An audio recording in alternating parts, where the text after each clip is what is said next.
Salut tout le monde. Aujourd'hui, le moyen le plus courant pour sanctionner une personne est la prison. Ça n'a pas toujours été ainsi. La torture était très utilisée dans l'Antiquité et dans le Moyen-Âge pour obtenir des informations de l'ennemi ou pour humilier une personne qu'on n'aime pas.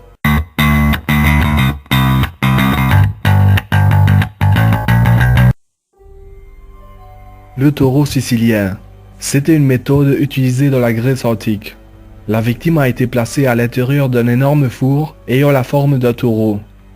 Un feu était allumé en dessous de ce four métallique afin de rôtir cette personne. Et bon appétit! La scie. C'était une méthode utilisée par les luthériens lors du Moyen-Âge. La personne condamnée était suspendue par les pieds et on sciait la victime en deux. Cette personne était consciente lors du processus. Évidemment, sinon ça n'aurait pas été marrant. L'écartèlement. Il s'agissait d'un moyen d'exécution pour les crimes graves à l'époque médiévale. Les pieds et les bras étaient attachés à des cordes qui étaient attachées à des chevaux.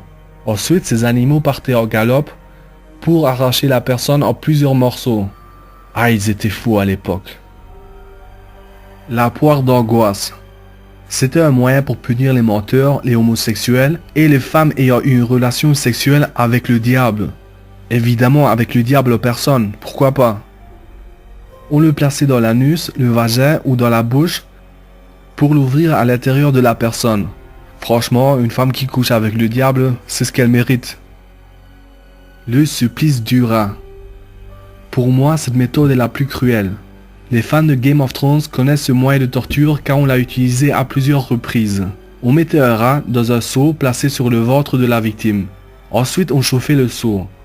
Le seul moyen pour le rat de s'échapper était de creuser un trou dans le ventre de la victime. Heureusement qu'on ne vit plus à l'époque. La vidéo se termine ici, j'espère que ça vous a plu.